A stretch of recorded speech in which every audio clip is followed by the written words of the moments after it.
Hello? Hello? Hello? Hello? If you can hear this, it's not too late. I've returned to warn you.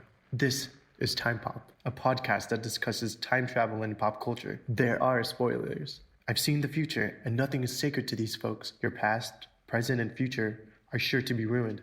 Even if you could go back in time, as I have, you will never forget what you are about to hear. You've been warned.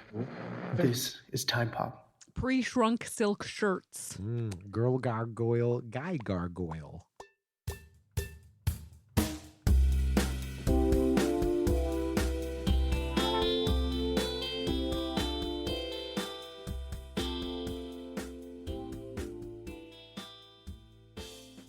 Your turn, Desi. Welcome, Chrononauts, as we guide you through the experience of time travel using pop culture as our Formula One race car. We will be your constants. I am Dez. And I'm Ari. And this is Time Pop. Scott, you want to get in on that?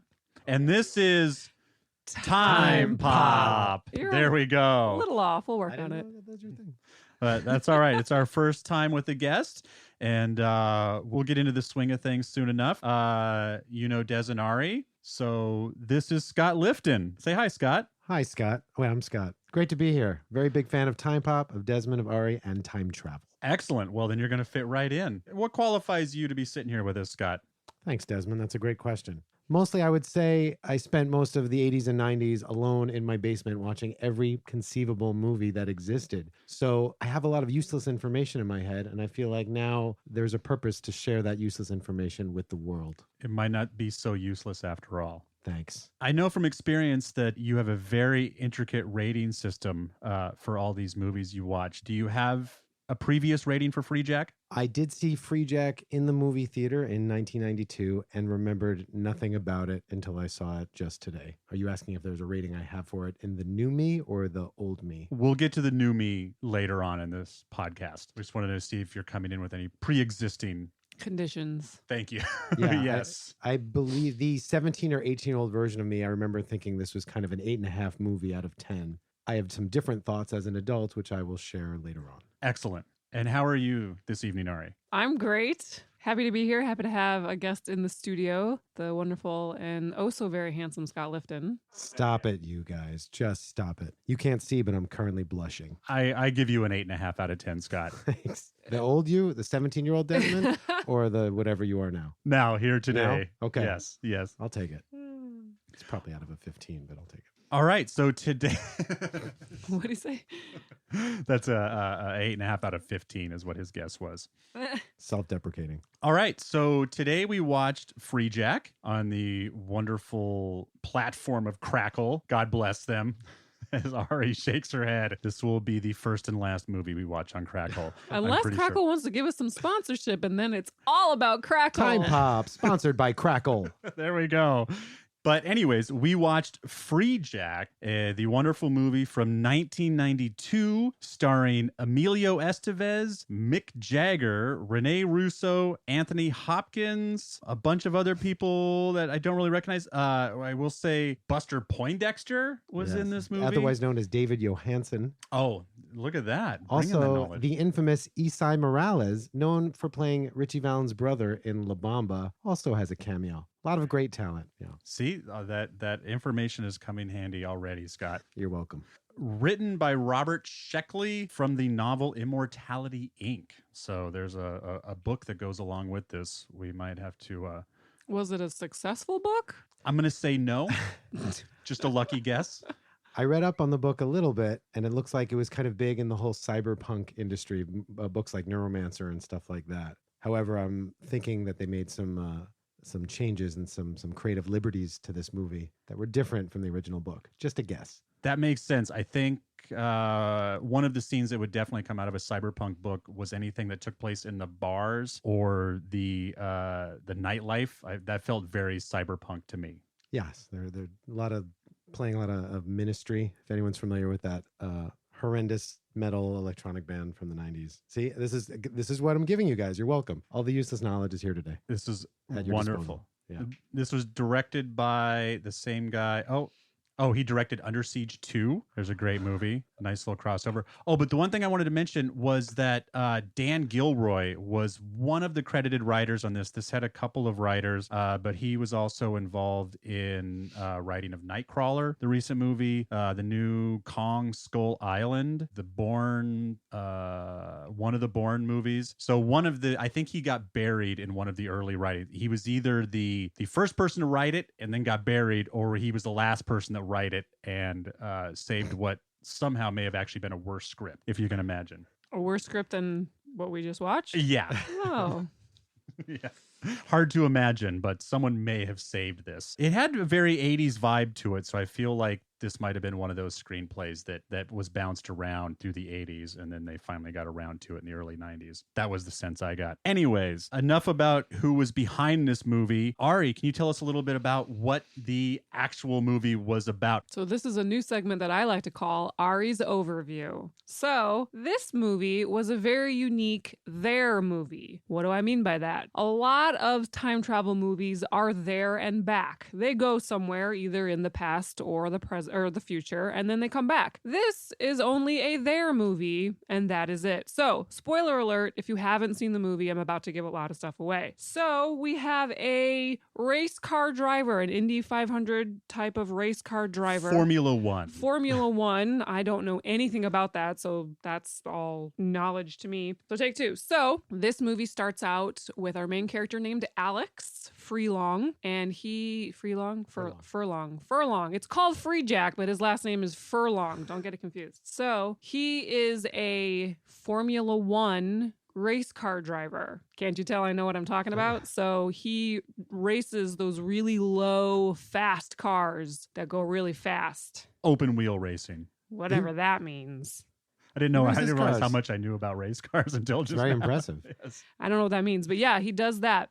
And so we see him with his loving girlfriend, whose name is Jules, and he is a very good racer. We see him getting ready for a race. And then at the same time, we cut to a bunch of people setting up some equipment with some big trucks, and it's dark and spooky. And these two scenes, they're at the beginning of the movie. They're very important, so I'm going to kind of describe them at the same time, or they're happening at the same time. He's driving, and they're configuring with their computers and their lasers, and there's more of driving and then more configuring, and then they have a screen of two dots about to line up, and as they line up, Alex gets into a car accident. Is that the correct term?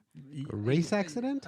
Crash. A race He got into a crash. crash during a race. Yes. Yes. A very spectacular one. Yeah, a flaming crash, which will Yes. become a theme throughout Not this only movie. a flaming crash, but the car goes in the air and runs into a bridge. Yes. A bridge sponsored by Nissan. Let's not forget. Oh, Let's give them their no. due. Nissan needs to get paid. Right. And so what happens is right at the moment, right before the crash, there's like lasers and things, and he disappears, and he is transported to a bed, a futuristic bed surrounded by people wearing all silver suits. And he is very confused. And it turns out he has been transported I like both of them. to the future, where he has been legally purchased by way of something called freejacking, where the very rich businessman has bought his dead body, Almost dead body. almost just before about to be dead body, transported it to the future and wants to, Transfer his mind into this body. is that the word I want to use? Transfer Mind again? transfer? He wants to download. I'm going to use the word download. Great. It I'm wasn't going to a go try. download it. They did talk like he was going to be transferred more technologically Yes. than his soul or Yes. whatever. Yeah. So this rich old businessman guy is going to download his consciousness into this young body, therefore allowing him to live longer and almost forever, because you could just keep doing this, right? But something goes wrong. As soon as Alex gets brought to the future, the truck he was in gets blown up and he escapes, and thus begins the whole movie of him trying to figure out what's going on, find his old girlfriend, run away many times, get shot at a lot, and then finally throughout this movie figure out who is trying to use his body. And I guess I gave away the end. Yeah, spoiler alert. Pretty much. So yeah. So then there's an hour-long chase scene. Was it just an hour or it seemed longer?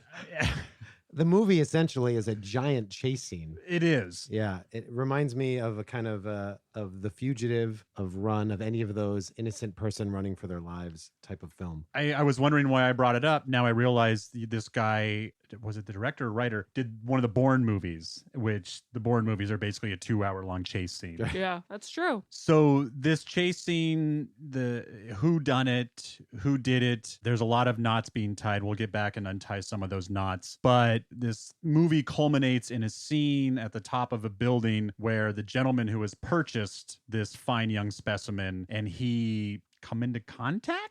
So, yeah, Alex finally figures out who it was who purchased him, and it turned out to be his girlfriend's new boss. So in the future, she has a big, high-paid, important-looking job, and her boss is this rich old guy who ended up buying him. But it turns out the old guy had died a few days before he finally figured it out, because at one point he says, oh, he's been dead for 3 days already. But he had uploaded his consciousness into a giant computer at the top of this building, right? That's I mean, entirely correct. I'm looking for it. The spiritual switchboard. The spiritual switchboard. Spiritual switchboard, which was very psychedelic and trippy to get into. Felt like I needed to be on drugs for the very end scene. So, long story short, the transfer doesn't get made. We'll come back to this a little bit. Yeah. But the transfer doesn't get made. And so now this Freejack, Emilio Alex, is now just living in the future. Right. It's a one-way ticket. He essentially takes over for the old guy. The old guy actually tricks him by saying, you know what, you're right, I shouldn't have done this. I'm going to kill myself. You be me. And, you know, because I've done a wrong thing here by trying to purchase you right before you died. So you be me in the future, and I'm just going to kill myself. And so he's lying. The switch doesn't happen. So we're going to kind of backwards unpack this, because I've just realized that all of my questions are in the last 10 minutes of this movie. Yeah, mine too. I'm going to jump forward a little bit. I was certain that Rene Russo, Julie, was going to be part of this the whole time. Like Scott kept saying, I think I have it figured out. Actually, let's start this with Scott. Scott had a lot of theories while we watched this movie. You could see his brain working. Did it come out the way you envisioned it?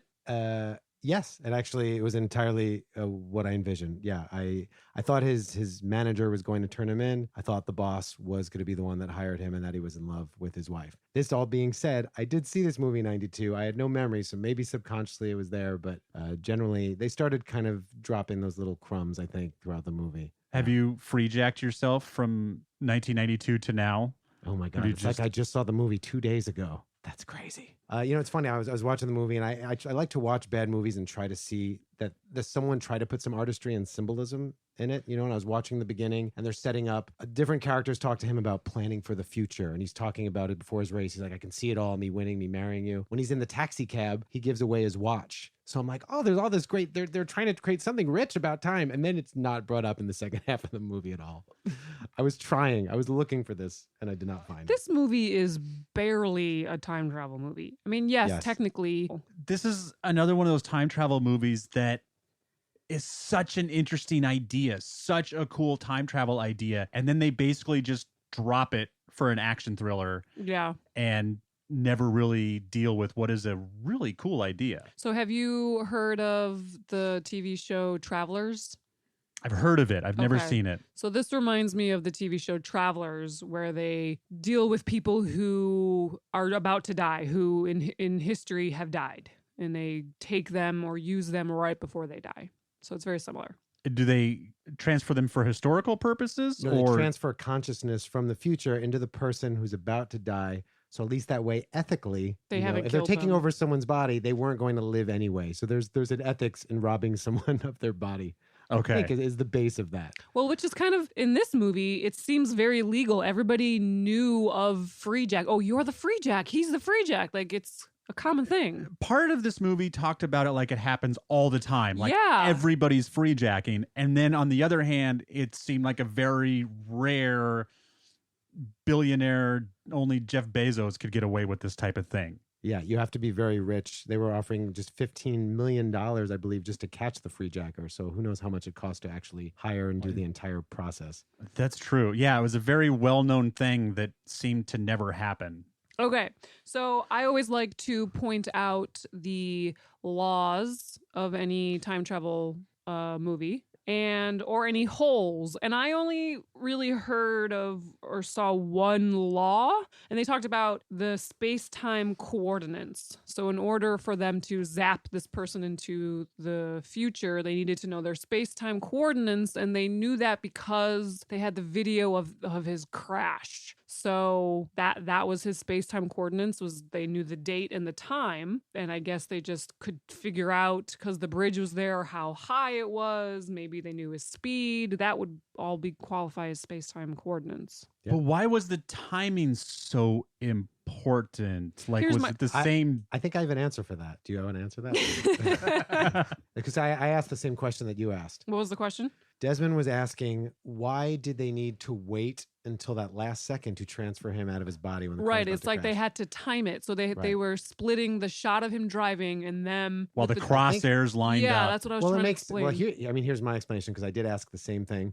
They couldn't take him. The whole crash needed to happen the way it happened. So he can't leave the car before he's kind of lifted off in the air. Once he is fully out of control. So I think they have that nanosecond before the accident is definitely going to happen, but before he dies. Okay, so we're dealing with the laws of time travel, and what is the law of the timing? The law of the timing is, as far as I can see it, would be that they can't interfere with time. They can't stop the accident from happening. So it can't be while he's steering, while the crash is happening. Once he is in the air and he cannot control the vehicle and it's about to plummet. It has to be between that and between the point where he actually dies, which is about 1 second of time. But he died 18 years ago. Why do they have to set this system up for a split second capture? That's my question. And another thing is they made it seem like they were on the same location. Yes, They yes. drove it, but it was all like torn up and dilapidated. Why did they have to go to the exact location? See, that to me makes sense. For some reason, the location makes sense that you would have to go to the exact. I mean, when you're dealing with the whole universal thing, the Okay. coordinates still don't match up. But as far as the location on the planet going there, but what was the timing? They were waiting until the moment. Right. Most likely, no one really thought about this in pre-production. They're like, hey, this looks cool. If we have these two circle things moving closer together, it just creates, build up. But it was like, because it would have made sense if it was during the day That's my question. at the same time as, like, okay, the accident happened at 4:30 p.m. so we can only capture him at 4:30 p.m. That's what I wrote down as a whole. It was night when they went to the track and it was all torn up, but they got him at the day. The crash happened during the day, so that was my big hole that I circled. Oh, I see. You're saying, why is it that the space he's located in, but not the specific time? But then again, it's still 18 years later. So we're saying it has to be 18 years on the same, like on the anniversary time? We're saying that we understand the location has to be the same, Yeah. but why is the timing and the of it- timing Of and the that 1 timing would second. have made sense if all the times had to line up. But like I said, it was Right. the middle of the night versus the day. Mhm. But yeah, so as far as laws, so yeah, as far as time traveling in this universe, they have to know precisely where you died. So basically so Faces of Death is like making a huge comeback. Like everyone's watching Oh. Faces of Death. I don't know why they didn't go for Kennedy. I mean, that's, very widely publicized death, good looking, healthy man. I mean, that's, What's get a lot of Faces of good- Death? It's an old 80s videotape of actual real people dying, chickens getting their heads cut off, or kids that weren't getting enough from the horror films. It was real death. Like snuff? Yes, it was. films? I would say it was like the first snuff films as a compilation. They would show people in other countries being beheaded. They would show Desmond, that's chickens with their terrible. chops. He's just saying that's publicized. deaths. It gets worse. It I does. saw one of these films in the theater. They showed those in the theater. Well, they did in Billings, Montana at midnight because what else were we going to do? Of course, Jesus. We didn't have the DNA they lounge. show that in a movie theater. You're eating popcorn and you're watching beheadings. Okay, well, that's a disturbing. way to spend a weekend. Yeah. Well, it does make you kids. question in this movie, why did he pick that guy? You know, and that's what the main character Alex is always asking. Why me? Why me? Who is doing this and why me? And finally at the end we realize that the Jules, the girlfriend, her boss, the old rich guy, is in love with her. And that's why he wanted to become the man that she talked about fondly. He wanted to become him so that she would love him. Right. Perfect plan. It's a great plan. Men do stupid things in the name of love. I think we all know that. That's really stupid, though. Yeah. Well, he was also rich. He's disconnected from the world. Worst case scenario, he's young and handsome and he'll go get someone else. Yeah. I mean, couldn't he just have plastic surgery? If he's a rich man, he's generally the most powerful man in the world, is what it seems like. This world has advanced technology. Oh, no, that's right. His body was dying. You get another healthy body and you get the plastic surgery. It still happens. There you go. Yeah, and they said that they bring up why not just steal someone's body from now, but they mentioned that the air and everyone's body is toxic living in 2009. Can we talk about what they think the future will be like? I love 80s movies, 90s movies that have this vision of what the future will be like. And this one was pretty interesting. The future being 9 years ago from now. 9 years ago from now, right. 18 years in the future. So within 18 years, we have these really fancy, high-tech looking cars that have the gull wings that come up. We have doors that open when you just say open. What else do we have? Everybody has a gun. Everybody has a gun. Everybody. Even the nuns have shotguns. Yes. A couple people had swords. I wrote every page of my notes. At some point, I just write the word guns. Yes. It's a dangerous world they set up. Yes, it's truly a dystopian future. And what I find really interesting, most movies, they have a dystopian future and there's something to learn from it. They say, oh, we had nuclear war, or, we didn't pay enough time. They don't actually really say why they got there. There's nothing to be learned. There's no deeper plot. At one point, he did mention a bunch of random things, including the ozone layer and nuclear. Yeah, he did drop something nuclear and ozone layer, and they just threw out a few things. I believe it was his homeless friend. Oh, yes, and cops have laser guns. Yes. Equipped with bad guy bullets, thankfully. Say that again? Bad guy bullets. I missed that. It's a theory of hers. It's a theory. It's just mine, really? Okay. So bad guy bullets can be most famously seen in Star Wars with lasers as well. Bad guy bullets don't hit you. Even though it's an army of highly trained individuals. Yes. They don't get the good guy, but the good guy, maybe 1 or 2 or 3 bullets, very effective. Yes. So bad guy bullets, they're a thing. Check out a lot of movies now. I like it. I like that theory. I can get on a bad guy. I know what you're talking about. I've never heard it called that, but bad guy bullets never hit the good guys. Yeah, I noticed a couple particular shots that were very bad. Just talking about the foreshadowing a little bit too, and how much didn't pay off. But the one thing that did kind of pay off was when they were trying to get him a deal, a commercial deal. He says, "Look at him. He's this, he's that, he's the American boy, and he's drug free," just to remind you in the future of just how perfect of a specimen this body is for the taking. So basically, in the future, the wealth gap, is that what it's called? Yes. Is very wide. You're either really rich or you are dirt poor, homeless, eating rats in the sewer. Yes, that's very true. They actually say in the movie, you're either the top or you're the bottom. There's no in between. They spell it out for you. Yeah. There's no middle class. Yeah, I got very confused. Just kind of looking at my notes here. When they first said he's been dead for a day and a half, I was really confused how that was going to pay off. They do actually mention, does anyone know the guy who stole Alex's body's name? McCandless? The character's name? Yeah, I guess it was Anthony Hopkins. We can just call him Anthony Hopkins. The boss. Yes. Yeah. So yeah, that at some point they mentioned that Anthony Hopkins, well, I guess we don't know it's him by then. They did a good job of hiding that fact. I forgot that. Until the end, yeah. Sorry, what? They hide what? The fact that Anthony Hopkins is on the one end, we know that the body that is the mind that's going to transfer into Alex has been dead for a day and a half. But at the same time, we're seeing Anthony Hopkins make all these phone calls and stuff like that. So we don't realize until the very end that this person that's been dead for a day and a half is the same person that has been making all these calls to Jules. They were just video chats. So a computer theoretically could have made these video chats, this very high-tech advanced computer. Here's my question though. That one scene where he goes to the guy and he's in the black hood and he looks like the bad guy in Star Wars. What's that guy's name? The Emperor. The Emperor in Star Wars, and he turns around and it's just a black face. You don't see anything. What was that? Until you see the hologram of Alex Yeah. go over him. What was that? You know, it's funny now that you're saying that. In retrospect, that's really just for our benefit as the viewer, right? Because he was talking to his number two man, I believe at the time, who knows his identity. So there's no reason why he would have to hide it from that person. Well, why he didn't have a real body? Or was he probably dead at that point too? So was that whole thing a hologram? Because at one point he turns around and he's like, I want this body. And you see the hologram of Alex's face in the hood. But the hood was obviously in reality. No. But the hood could have been a hologram too. Yeah, no. Just like the other video of him saying he was in front of Paris or that wasn't a video though. That was IRL. Generated by a computer. No.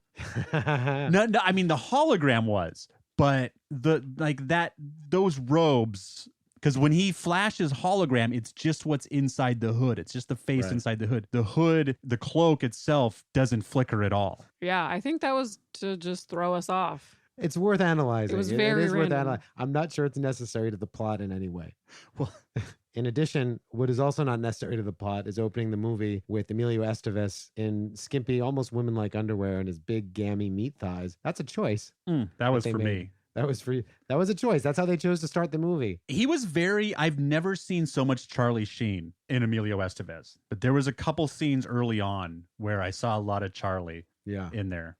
I was going to start jumping around to some random things. Yeah. Can we finish with, is it possible to finish with laws? Are we done with laws? Yeah, No. no. If you got more laws, yes, well, talk about laws. I think it's worth discussing. There's some unique things about this film. If we want to celebrate anything that's unique, there's obviously the different forms of time travel movies. There's your looping movies, right? There's the one where you go to the past. And this is the first abduction time travel movie that, where someone is taken by someone else against their will out of time. And when he's being taken from his time, there's no device in that time that does it. Everything else, you're in a car where you are, there is a laser, you go into a closet, whatever, you're looking at a notebook. There's no device in the time he's being taken out of. So again, it's unique, it's strange. Again, the only thing that makes sense is what you already talked about, that they're in the exact, if you think that all time is happening at the same time and they're in the exact coordinates, they're still ripping him from another place without having any device where he's coming from. Does that make sense? It does. I've never seen a movie where the laws and the holes are so intertwined.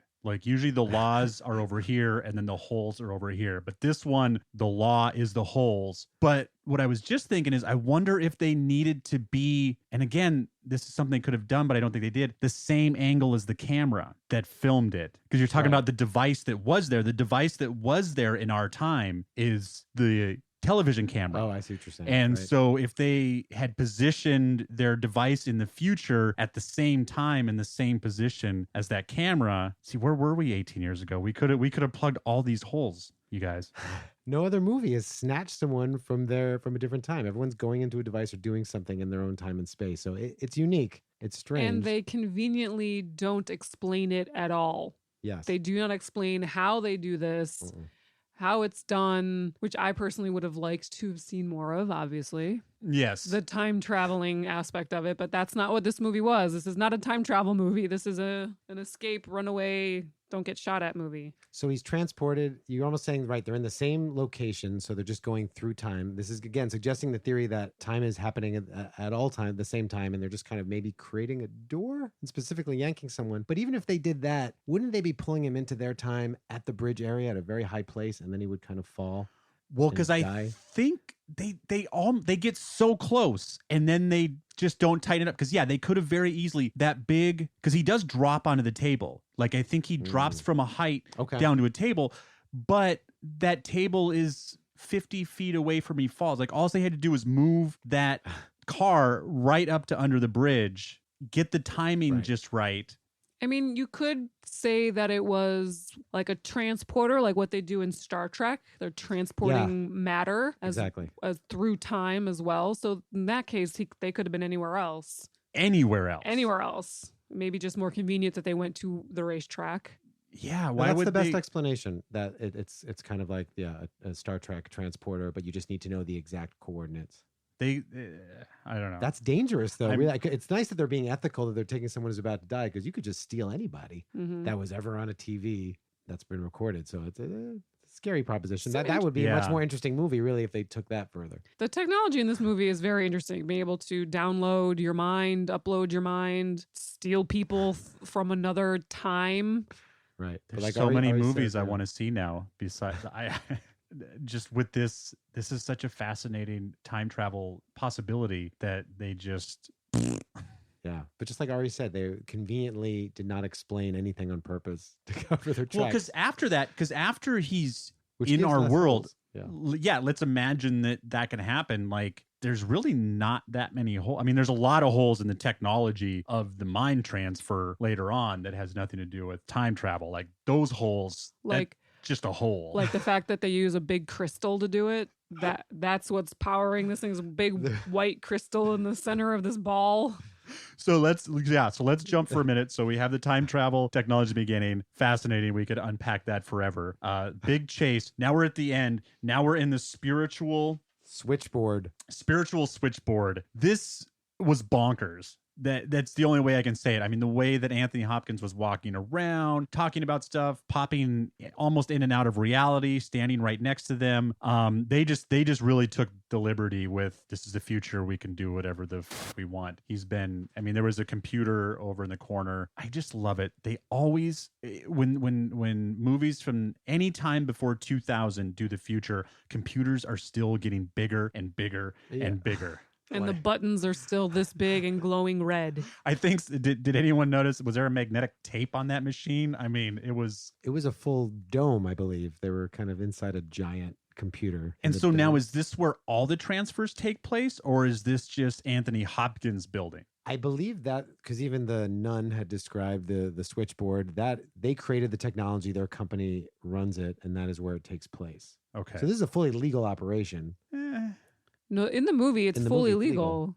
Everyone's like, oh, he's a Freejack. He's a Freejack. Like, they have heard of it. They know of it. They were all trying to get him or kill him, or every time they knew of what a Freejack was, people reacted. Yeah, I guess it is. Yeah, they announced it. Remember, they showed it on the news. This wanted Freejack. So this is a legal thing. This company, this company is like, the Walmart, the Amazon of the future. And obviously, they made a lot of money off this device. They do throw around the billion word a lot, which I thought was good. Too many movies from the 90s are like, well, there's no such thing as $1 billion. Yeah. But there's actually a couple mentions of $1 billion or $2 billion. So they got that right. We're in the B's now in 2009. And about the guns too. I couldn't help but notice that Nunn gave him a brand new Glock. Like, this thing had not seen any action. She just got it out of the box that afternoon. I kind of like that nun, because after that guy backhanded her, she was like, God tells you to turn your cheek, but instead, and she like kicks him really hard in the nuts. I was going to look it up. Scott, who's the actress who plays the nun? Oh, my God, it's killing me. Pulp Fiction. You know what? Yes, I should know this. She's in Pulp Fiction. Is she Honey Bunny? Yes. She's Honey Bunny. She's Honey Bunny. I should know that. We should all know it. Next question. Who's the guy that was in Breaking Bad? Oh, yes. The guy who gets kicked in the nuts. Yeah, the guy The boss. he's in Breaking Bad, and then he was in the Better Call Saul. Yeah, Yeah, the bald, the tough bald guy. Oh, is he the... Mike. He Oh, was the he's second Mike? in command. Yes. Yeah, You didn't notice that? When I asked you if you watched Breaking Bad? I totally recognized him, he's but got hair. Yeah, his hair throws you off. the tanks, talking about future cars, Mm-hmm. the tanks, those were... Colorful. They were just everywhere. Like, it was one of those things when I first, I was like, oh, that's an interesting, big machine. But then they were just everywhere. If I could make an analogy, I think the tanks to that time period are what like Hummers were a few years ago here, when you have your own little mini military car that the average populace could purchase. So it seems like you could buy yourself a mini tank and drive around. Again, very dangerous future, apparently. And paint it yellow or red. Yeah, why not? I kind of like this idea. I mean, unless there's something else you want to talk about. The idea of this freejacking being legal. That's a really interesting concept. Like, if someone at some point passed a law that said this is legal, if you can prove that this person died, like with video footage, then you're allowed to take their body and put your brain into their brain. Yeah, that raises a lot of weird questions. Because especially, it's in the future, so you can prove that they actually died. It's not like you're like, he might survive, he might not. Like, 18 years later, like, no, this True. guy ceases to be. Here's my next question. This might be considered a hole. Let's get cozy. Woo! It's cozy down here. So when the accident initially happened, he crashed into the bridge and he died. Yes. At some point, someone in the movie talked about, I looked for anything that was you. I looked for a finger. I looked for a foot. There was that was his agent. His agent said that. He's for the like, insurance. so in the timeline, there was no body in the accident because he said, I knew you were alive. I knew you were a Freejack because I looked for a finger. I looked for a blah, blah, blah, blah, whatever he said. So there's your hole. I think I know where you're going with this. Well, that proves Scott's theory that everything is always happening now. Exactly. Because there should be a timeline alpha where his body is found and buried and put to rest. Right. The first time that went through and then they went back and got him. But it's always been this way. Yes. It's always been in a loop, which is the question I would imagine for time travel movies. Yes. And that is called, and forgive me if I misremember this. Drum roll. Consistent causal loop. Boom. Oh wait, no, it's not. But it's still a loop. Oh, I think that was I gave it. her a boom. You say, okay, we're gonna do this. Take two. Say it with conviction. Well, hang on, because a consistent causal loop means that you completed a task that originally brought you back to the initial incident, and this didn't complete a loop. But maybe it does, because without... The only way this works is if it had always happened that way. And if you take the theory that all time is always happening at all times, because otherwise, if you think of it in any linear fashion, if there's the first time this happened, then he wasn't taken out and go to the future. So one way that you could prove that this person definitely did die in the past was with remains. Like, this person definitely died in the car crash. Here's his charred, smoking DNA. He's definitely dead. So now we're going to go back and take him. But there was no body. I think they were suggesting the loophole was the massive size of the car explosion, that the body was totally obliterated. That is not scientifically. You figure some part of skeleton would go down. Yeah. But I think that was why it had to be that kind of over-the-top explosion. Well, and that's where, for this idea of time travel, they picked a good version to show us. Because there's plenty of other deaths that may be caught on tape where you would actually see the body disappear. Like, Right. how many options would there actually be to pull this off and fool people in their timeline? Not many. Well, here's another question. The manager said, I knew you were a Freejack. When did freejacking become a thing? Was it already a thing? No, I think he meant years later. Years? Just because they didn't find the body at the time, and then maybe, let's say, 15 years later, freejacking came out, and it was, maybe that's what happened because I didn't see the body. Yeah. I did keep thinking that, like, more of these people ended up, of his friends, were not as in on it as I thought they were going to be. Like, they all wanted to turn him in or not all, but someone wanted to turn him in for the reward for money. the reward. But I kept thinking someone was going to be in on it from the beginning. Like, hey, you want a body? I know someone from 1992 that is smoke-free, loves his mom, speaks English. Right. It was almost suggested that his agent was doing that. He kept talking about the insurance when the accident happened and that he was looking for the body. And he was pitching him like a piece of meat to some guys. But again, this movie is not even rich enough to follow through with that. I love that he got mad when he said, you took insurance out on me? Like, you're a fucking race car driver. Of course we have insurance. Totally. But they're trying to put suspicion in your mind at that time, obviously. But that is not a thing you could fake. If he was selling him to the future, you couldn't fake that. A car flying in the air and it crashing into a bridge and exploding. So that's nothing they could have known would be like that. Oh, yeah. So he couldn't have sold him out because, again, if they're trying to have that kind of way where the body is obliterated. Again, this movie it throws little crumbs, like it's trying to do more and be intelligent, but it does not follow through. Where was the boat going? When they blew up the boat... Oh, yeah. I mean, obviously, it was a device for more action, but they were going to run away. They didn't say, is there some other country that he could go to, or would he just sail the seas in freedom? I assume at some point they were like, get on this boat and go here, and I just don't... And flee. Remember where there was. But yeah, that was interesting. The katana. Got to have a guy with a katana. Why not? Why not? Before we just run through some bonkers bad movie notes, what else? Yeah, do you guys have anything else to say on the time travel or the mind meld at the end? Well, I want to follow through on something that Ari was talking about the we're talking about the taking the bodies from the past and that it's legal and finding that fascinating. And again, they're saying ethically it's okay because the person knew that they knew they were going to die. But there's also a right to your own body, and there's human what gives someone else the right to your body? Even if you're saying it was going to be dead, someone can't steal you in the present and just take your body. If you steal a dead body in the present, I'm pretty sure that's illegal. Right. But again, so like I've said, they raised all these things they didn't follow through with. In this dystopian future, there's class issues. There's obviously a corrupt government. There's a way that they can do this. And a better movie might have shown him being the leader of some movement to cause a revolution, overthrow the government. There's a reason why the world went this way and what's happening to the government. They don't do any of that. I don't know that it is illegal to steal a body from that time. They covered that up with a line just saying no body from now is worth taking. Did they? Oh, I missed that. Yeah, when they said, "Well, who would want these bodies? They're Right. hooked on drugs that you've never even heard of from your time. The ozone's gone. Yeah, it's a corrupt future. They drink water. Like that's at one point Mick Jagger when he jumps into the water, when Emilio jumps in the water, he says, "If you drink any of that, I'm out of a job." Like that's how toxic the that. future Right, is. yeah. Yeah, just Okay, I get it now. So they needed a body from the past because it's healthy. and it's weird. Then, and I mean, I guess technically this is legal, but there's all kind of issues now about having a right to control your own body. Well, the way with all the people fighting and stuff, and there did seem to be like an underworldness to this, even though it seemed to be technically legal. Yeah.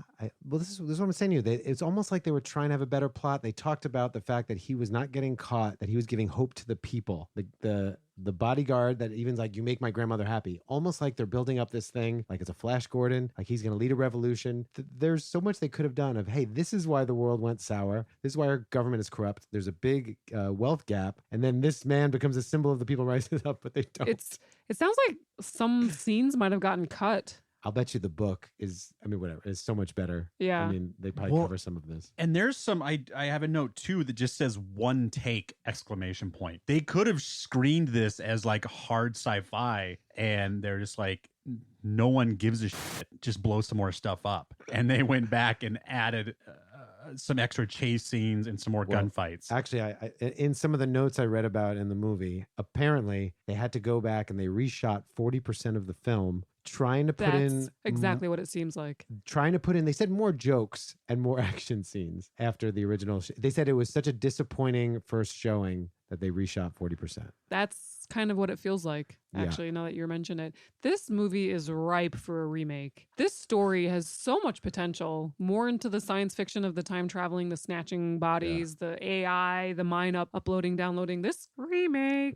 I mean, at one point, Mick Jagger says, I'll give you a 5-minute head start for no other reason than just to give us another half-hour chase. Like he wasn't getting money. He didn't pay him off. He didn't offer him anything. Mick Jagger just decided he wanted to chase this rat around. It was for him not killing Mick Jagger. It was for saving his life. He was almost going to shoot Mick Jagger. He said, why didn't you shoot me? And he said, the people were in front of me. And then, so that was his way of giving thanks. Okay. That's what he said. He said, I gave you the name of the person who's buying you and I'll give you 5 minutes. All right. What a nice guy. What a nice guy. Mick Jagger might be one of the more redeeming qualities of this film. I'm going to have to, yeah. Do you think so? I'm not saying the guy should be nominated for anything, but like he had a good bad guy face. Like you enjoy his little grim. He was kind of sarcastic. You probably, out of the performances, probably one of the better ones. That's not any kind of compliment. This is not a wealth of amazing performances. No, you're right. Yeah, in a better movie, he's the star of it. But in this movie, why is this the one? I think Ari had asked if he'd acted a lot. Mick Jagger was, he's an icon. He's been this rock star for years, and some movie is gonna let's put him in a real stylistic film, and this is the one that got him into the film industry. Was this before? Choice. What else was he in? I think he might have been in Dune. Or are you thinking of Sting? Was Sting and Mick Jagger in Dune? Sting definitely was. I have this feeling Mick Jagger was. I'm not going to stand by that for sure. I'm just really disappointed that this didn't Buster and Mick didn't start talking on set and do an album together. That's what I want. Buster Point. You're really stuck on the Buster Poindexter thing. I just haven't even thought of that man in probably since 1992. And then there he was. I'm just like, oh yeah, that guy existed. He pops up in a lot of movies. He's in Scrooged with Bill Murray. So go check that out. Is he? If you want to get your David Johansen in, yeah. Because he's in every other movie with another singer. Because also in Scrooged is another singer in Scrooged. Damn it. Well, yeah. All right, you keep talking. Okay, I want you can also catch him in The Night Before, which is that little Christmas movie with Seth Rogen and Joseph Gordon-Levitt. He's the crazy cab driver. Oh no, I'm sorry, that's someone else. We're moving on. Hey, so let's talk about some time travel stuff. Yeah, sorry. For a second. There's one other thing I want to talk about with this, and this is the only other credit I'm going to give the movie, and it's what you're saying. The smartest thing they did is just keep everything vague, because the more that you explain the science, the more there is the holes in it. And by them keeping all of this stuff vague, there's minimal holes. Also, by going into the future, I think you have less holes, right? If you go to the past, there's all this stuff with the consequences and how it happened. If they just go into the future, it's a little bit easier. Yeah. So just something I noted. And again, keep things vague, and people can't find holes with your science. Good advice for writing stories. Is to keep it. If you're not going to be smart about it, then go very low. Be very dumb. Yeah. Yeah. Desmond's researching something intently. The eagle story. That was probably in the book. It probably came back at some point in the book and was relevant, like when he did lead the revolution to make things better. But in this movie, it was just weird and random. Yeah, I'm gonna have to do a little research on the book, because I'd like to know what the book is like or about, to see if they really dug into this time travel stuff, and if they just took the vague idea and put it in this movie. I have this gut feeling that in the book, he was not a race car driver, and the race car thing element and all the car chases and tanks were not as much of an element. It's a guess. In the book, I just feel like it was not a race car driver. I think there was something they were going for with the cars that they didn't follow through with. I think it probably was, just because that takes it a little longer to unravel this particular one. Like, I think when you unpack this version of time travel, body snatching, whatever, it's harder to cover up the death. And so I feel like even in the book, they would want an obliteration of the car to maybe make it make sense that no body was found. Right. Are there many other quote unquote time travel movies that are just there and not there and back? The only one I can think of is Idiocracy, but that's more of a time capsule than a time travel.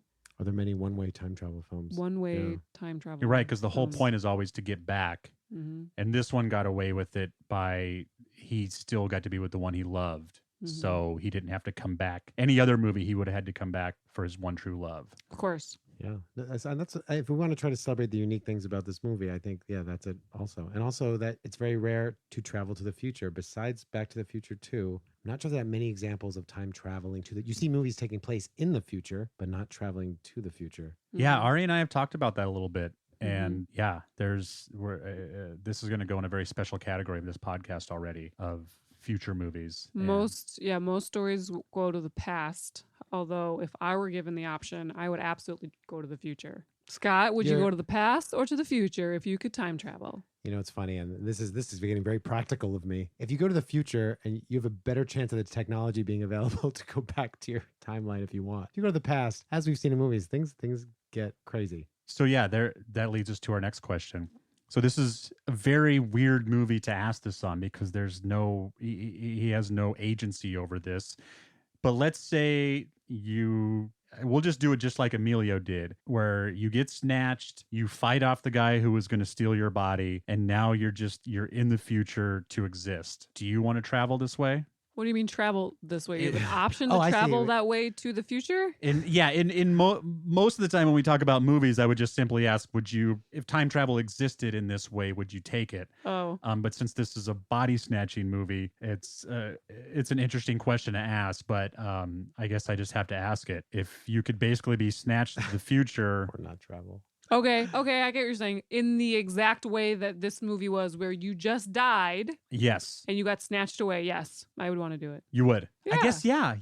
I wasn't even taking into consideration that in the past you're dead. I don't think you're right. As opposed to being dead, yes, I would want to be. But otherwise, there's not, we're talking about wanting to go to the future. There's not much to do in that future. You're not going to get in the expensive buildings. And besides that, it's just people shooting at you with guns and being drugged out of their brains and being polluted chemically and eating sewer rats. Because, he is on the run for the rest of his life. Yeah. Not a lot of benefits for that kind of travel. Not that glamorous. See, it just hit me too. This movie has so many ideas unexplored. Like, obviously some evil corporation is going to start taking whoever they want, whenever they want, and just you could just watch the news feed and the jackass that's behind the news anchor flipping off the camera, you could snatch his body. Who cares if he dies or not? You're a billionaire and you want that body. Totally. Why pretend to have any form of ethics? Or even famous people. You could snatch famous people from the past. You if you know exactly when and where they are. There's footage of Hitler giving a speech in World War II.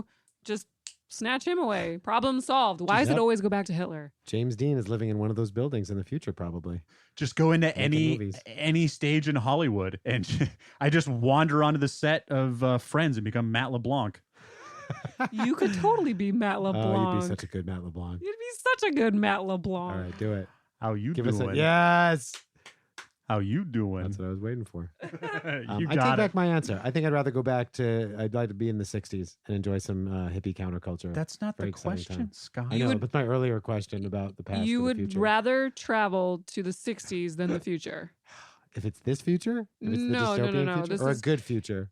Just the future. Someone shows up with a time traveling Right. ability device thing, and they say you can either go to the past or the future. Where do you go? And I can be guaranteed coming back either way. No. Oh God, you guys are cool. You feel like you could get around if you go to the past. Like you could get around a little bit better. The future, it's all different lingo, different currency. You'd be pretty helpless. You just want to go to see the futuristic cities and devices and gadgets and You technology. don't know that. I mean, in this future that they create, yeah, your money might be worthless, but we know from living in reality from 1990 to 2010, not that much changed. Not to mention Right. all the currency I still have with the 90s on it. Seriously, in this movie, 18 years, a lot happened in 18 years. The world crumbled. The world crumbled. Technology became incredible. Yeah, everyone became violent, and then it's run by a corrupt police state.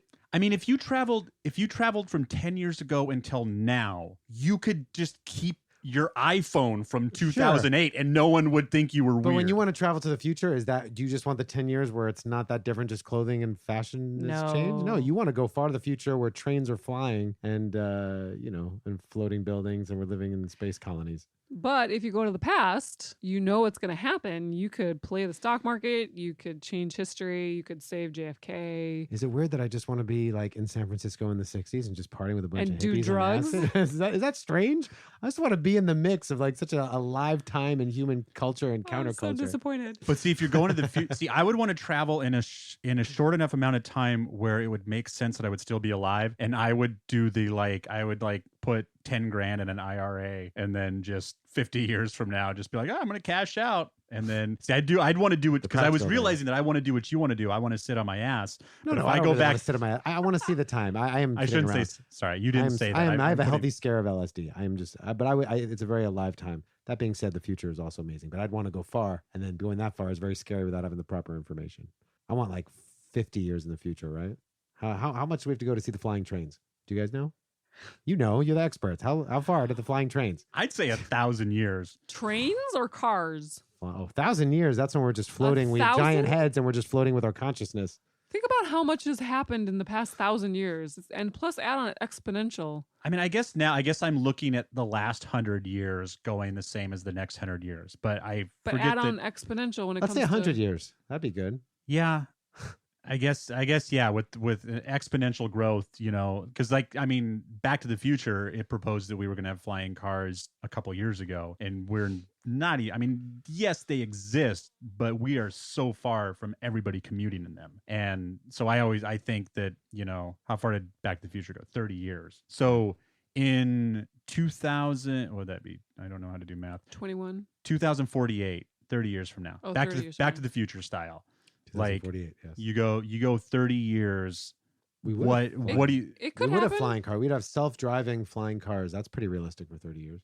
I know it's possible, but or it's your dream. But realistically, do you think life is going to change that much? Do you think you're going to be flying everywhere when you're 90? Yes, because I eat a lot of carrots. And so I plan on being pretty healthy when I'm 90. There's also the miracles of modern medicine and technology. I exercise. We'll see. We'll see. We're going to be around. We're going to be around to test this theory. All right, let's make a date. In 30 years, we're going to take a car for a fly. Here, we'll take it. Let's take a video of this so we'll have camera proof so we can snatch your body. We'll meet back here at this exact coordinate and location, even if you don't own this house anymore. Definitely. We're going to snatch our bodies, bring them to the future, and we'll take. Oh, no, that wouldn't work. Yeah, why wouldn't you do? Oh, my God. There's so many better versions of this movie. That's what I'm talking about. Let's Yeah. write the remake. You guys. Yeah, why wouldn't you just keep re-snatching your own body? from a younger version. As soon as this technology exists, you just because you're in the future. Well, but wait a minute. You're only hold about on. to die once, but you're just saying. But you could keep going back to that same YouTube video. Wait a minute. Or could you? If you snatch your past self, your present self would not have done all the things to get you there. Yes. You mean to keep grabbing like the Emilio Estevez person? You can't grab yourself because then you would not have done all the things in the process to become super rich. Let's say you grabbed your 18-year-old self. She's making a good point. You have that 18-year-old self did not complete the timeline. But can you grab another person repeatedly? Could you grab Emilio Estevez's body, hang out for 10 years, and then go back in time 1 microsecond before and grab another version of Emilio Estevez's body? That's what I was going to say. I was going to say you'd have to keep snatching it earlier and earlier and earlier. Again, if it's that precise, we're talking nanoseconds, it wouldn't have changed it just to go like, what before? The answer is yes. Oh, wow. Immortality Incorporated. Now we know why it's called that. You can live forever in other people's bodies. Again, people have the right to their own body. You should ask for consent. That's the message of today, guys. You should ask for consent doing anything with anyone else's body. Do I have consent to snatch your body? Oh. Now? When I'm dead? Boom. We know time travel exists because it doesn't exist yet because Scott would disappear at this moment. Oh, boy. A lot of holes. Holy mackerel. This has been amazing. I think we have to wrap this up. Yeah. Hey, Marty. I'm at your answering service while you're outside pouting over the car. Jennifer Parker called you twice.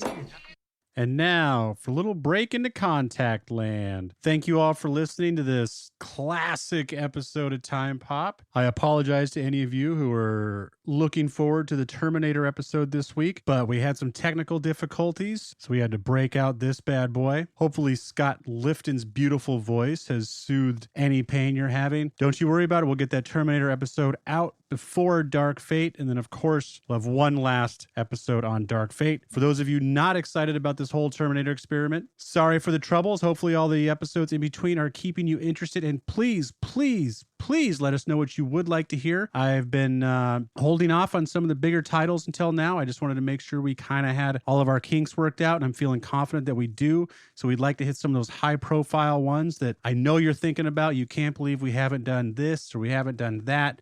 We are going to get to them, and quite possibly sooner than later, now that the bullpen has been ripped open. So yeah, let us know what you would like to hear us talk about, and definitely get your thoughts in beforehand, and maybe we'll add you to the conversation. Thank you for listening to Time Pop. Please like and subscribe to Time Pop, and tell a neighbor or friend about it so you can enjoy a discussion of your own on the topic of time travel. Check out our social media feeds around Sunday. I usually start posting about the next week's movie so you can get ahead of the game. If you would like to add to the podcast conversation, please email us at timepop9216@gmail.com. That is timepop9216@gmail. And tell us your thoughts about this or any other version of time travel and how you might use it. And definitely let us know about those time travel movies, books, game, etc. that you might like hearing discussed on a future episode. And if you would like to start your own discussion on the topic, please head over to Face, Insta, Twitter book. We are at tpop9216. That is at tpop9216. And also check out soundsawesome9216.com to hear what else sounds awesome. I am currently working on some more shows to add to that network, so stay tuned. One of those shows is going to star Mr. Scott Lifton. So if you like hearing him and want to hear more of him, he and I are going to start another show talking about a different kind of movie. More details to come, but I'll keep you posted, and I'll definitely let you know when those episodes start to hit the airwaves. Thank you so much for listening. Talk to you guys next week. And now back to the big finish. Thank you, Scott Lifton, for joining us on this episode. Real quick, before we sign off, sorry. Take two. Speaking of time travel, let's go back an hour. Scott, what do you give this movie? What does the Scott of today give this movie? Yes. Oh, the Scott of today is going to give this movie a 2.5. Now, some of the credit is just due to there's an idea in there that's worth something, and the uniqueness of what it is. Again, a snatching time travel in the future movie, some portrayal of the future. Are you saying 2.5 is too high? No, definitely not. Definitely not. And I also like that all the kind of police stormtroopers borrowed these Spaceballs stormtrooper gear. That gave me life joy, and so I appreciate that. We ain't found shit. Exactly. comb the desert. They have to comb the desert outfits. Oh, adorable. Not practical at all. Life joy. Ari, what do you give this? This movie in general, I would give it a 1. We're doing 1 out of 10, right? Yeah. Right now we are, yes. Overall, this movie, I would give it a 1. As a time travel movie, I would give it a 1.5. Ooh. I was thinking about this in the beginning as we were watching it, or right before we started recording. I was like, what am I going to give this movie? It's just a there movie. It's not even a there and back movie. But talking about it with you guys, it has some interesting qualities to it. I think it's ripe for remake. Hollywood, listen up. You need to remake this movie. So I have to give it a 1.5 as time travel. Can it still star Emilio Estevez? Can it still star his meaty man thighs? Oh. Are we not dissecting? It might take some Why CGI. is that a choice? Why is that you begin the movie? The first shot is the blanket over his back. He's got very skimpy man underwear and giant thighs. But they also look like they're waxed and tanned thighs. Oh, they were very waxed. What was the intention for that? Was that to the enticing you to Emilio Estevez? I thought it was a bold choice because we did get the gratuitous boob later on, which is always nice. Oh, that's right. And you don't get a lot of gratuitous man skin at all, unless it's abs. Man thigh. You get abs, but this, yeah, I'm into it. All right, I'll take it. Yeah. Oh, what am I? What do you give this movie, Des? Oh my gosh. I guess I'm having a hard time rating it because after talking about it with you guys, I want to rate it way higher than it deserves to be. I guess but there's different. Yeah, go ahead. As a movie, it's like if I had watched this alone, I don't know that I get through it. Like, I think I'm like, or at least fast forward to the end. Like, I watched this on 1.5 speed to see where it's going. And even usually a movie like this, I still might give it a time travel bump. But the time travel, until we talked about it, was crap too. I don't want to say crap. That's a little much. It was not as explored, not as exciting in the actual movie that we watched. So I'm gonna give it a 2. Yeah, I think that's about right. Yeah. We're averaging around the same area here. Yeah. It almost begs the question, there's 2 ways to rate a film. 1, on its own artistry, and 2, maybe the joy it brings you. For example, I grew up watching Grease 2. It brings me joy. It is not a good movie. Interstellar, I feel like, I don't know, that was a quality film. So maybe there's the joy and artistry. This podcast gave me joy. More than the movie. Absolutely. Yes. I agree with you fully. Yeah. I think I like the movie more now because we just did this podcast. That's I give why this you're doing the podcast, podcast, right? I give this podcast a 8.5. 8.5. I won't go a full 10 because we got to have somewhere to go. We got to have room to grow. Otherwise, this is it. We're done. We sign off and never come back again. Yeah, you need to have something to achieve. Yes. All right, what do you rate this podcast? Oh, I'm biased though. You don't want to ask me. Wink, wink. Billions. 2 billions. So we'd like to thank our guest for joining us today on this episode, the wonderful and talented and funny Mr. Scott Lifton. Oh my Applause, God. Thank you applause. guys. I like nerding out and talking about time travel. Anytime you want to have me, I am here. You'll be back. There's some theories we need to talk about. Absolutely. This has been Time Pop. This is our guest. Scott Lifton. I'm Desmond McNeese. I'm Ariel Gala. Take care, everybody.